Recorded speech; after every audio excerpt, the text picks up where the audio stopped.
मैं आशुतोष पांडे, हमारे साथ आज जुड़े हुए हैं चिराग पासवान जी। सर, सीधा सा सवाल होगा कि जमुई की जनता 2 बार आपको चुनी है सांसद के तौर पर, तो इस बार अरुण जी क्यों? पिछले 10 सालों में मेरा जमुई से जो रिश्ता रहा है वो एक बेटे का, एक भाई का, एक भतीजे का। मुझे नहीं लगता कि कभी भी जमुई की जनता ने मुझे एक सांसद के तौर पर देखा या मेरा बर्ताव कभी भी एक संसदीय क्षेत्र की जनता के तौर पर जमुई वासियों के साथ रहा। ऐसे में मेरे अपनों के लिए मेरा कोई अपना ही उस भावना के साथ कार्य कर सकता था जिस भावना के साथ मैं इतने लंबे समय तक पिछले 10 सालों से मैं करता रहा। मैं नहीं तो मेरी बहन से बेहतर कौन, मेरे जीजा से बेहतर कौन। ये वही भावना के साथ ये भी कार्य करेंगे जिस भावना के साथ मैं पिछले 10 सालों से जमुई की जनता के साथ मैं जुड़ा रहा। उनके लिए तमाम तरीके की परियोजनाओं पे मैं कार्य करता रहा। मैंने हमेशा जमुई की जनता से कहा कि आपने मुझे नली गली के लिए तो नहीं ही चुना था। ऐसे में पहला केंद्रीय विद्यालय जमुई को देना, यहाँ पर मेडिकल कॉलेज लेकर आना, यहाँ पर रेलवे की 3000 करोड़ की परियोजना जो कि झाझा से लेकर जसडी तक जाती है, चकाई का पूरी एक विधानसभा जिसकी कनेक्टिविटी नहीं थी उसको जोड़ा, पासपोर्ट ऑफिस देना, FCI का यहाँ पर रीजनल ऑफिस देना, एंड नीडलेस टू से सड़कों पे जितना काम हुआ, बिजली पे जितना काम हुआ, विद्युतीकरण पे जितना काम हुआ, ये तमाम ऐसे कार्य हैं जिसका वादा मैंने जमुई की जनता से किया था। इन कार्यों को आगे बढ़ाने के लिए मुझे कोई अपना चाहिए था जो उसी सोच के साथ यहाँ पर कार्य कर सके। और मुझे खुशी इस बात की भी है कि मैं मेरे पिता के किए हुए उस वादे को अभी भी आगे बढ़ा पा रहा हूँ। 2014 में मेरे पिता ने जमुई की जनता से वादा किया था कि आपको एक नहीं, आपको 2-2 सांसद मिलने जा रहे हैं। दुर्भाग्यवश 2020 में जब उनका निधन हुआ तो उसके बाद जमुई में बस एक ही सांसद रह गया था। ऐसे में मैं पुनः अपने पिता के उस वादे को भी मैं आगे बढ़ाने का मैं कार्य कर रहा हूँ। जब अरुण भारती जी को जमुई की जनता अपना आशीर्वाद देगी तो उस रूप में उनको सिर्फ एक सांसद ही नहीं, अरुण भारती ही नहीं, अब उस भूमिका में चिराग पासवान भी मिलेंगे।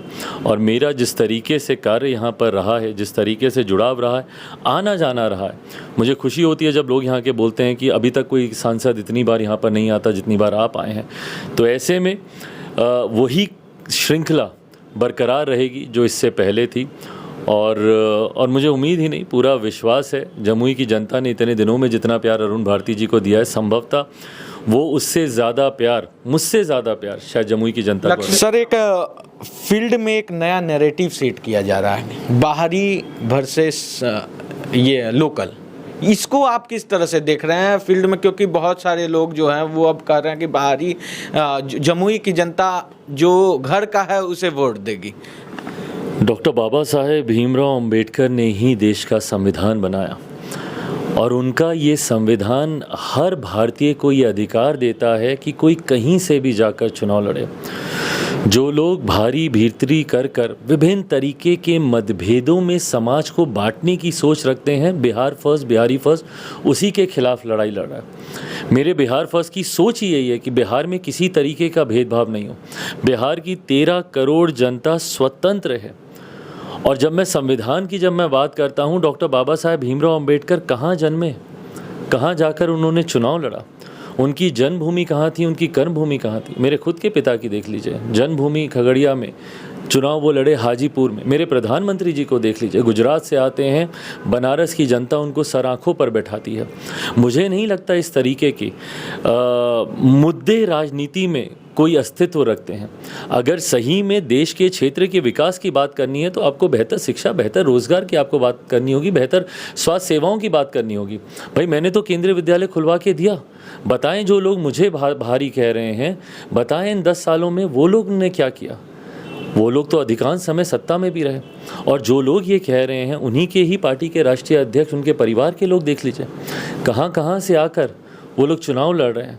तो ऐसे में जब एक उंगली आप किसी दूसरे पर उठाते हैं तो कई उंगलियां आपके ऊपर भी उठती हैं। ज़रूरी है आज की तारीख में जनता से जुड़े हुए जो ज्वलंत विषय हैं उनको आगे लेकर चलने की। भाई, मुझे गर्व है कि जब मैंने जमुई का कार्यभार संभाला, और ये मैं नहीं कह रहा, नीति आयोग की रिपोर्ट कह रही है, 99 पायदान पर था जमुई। पिछले 5 सालों में 14 से लेकर 19 तक 9वें पायदान पर आया है जमुई, और 19 से लेकर 24 तक आकांक्षी जिलों में अगर आप देखिएगा, एस्पिरेशनल डिस्ट्रिक्ट्स की लिस्ट में अगर आप देखिएगा, नीति आयोग की रिपोर्ट में पहले पायदान पर है आज की तारीख में जमुई। तो अगर मुझे बाहरी कह रहे हैं और अगर बाहरी ने आकर अगर इतना काम कर दिया, तो मैं चाहता हूं कि फिर हर कोई इसी तरीके से सोच रखे और कार्य करे। बट हाँ, ये जो बांटने की राजनीति है, इसका मैं पक्षता नहीं हूँ।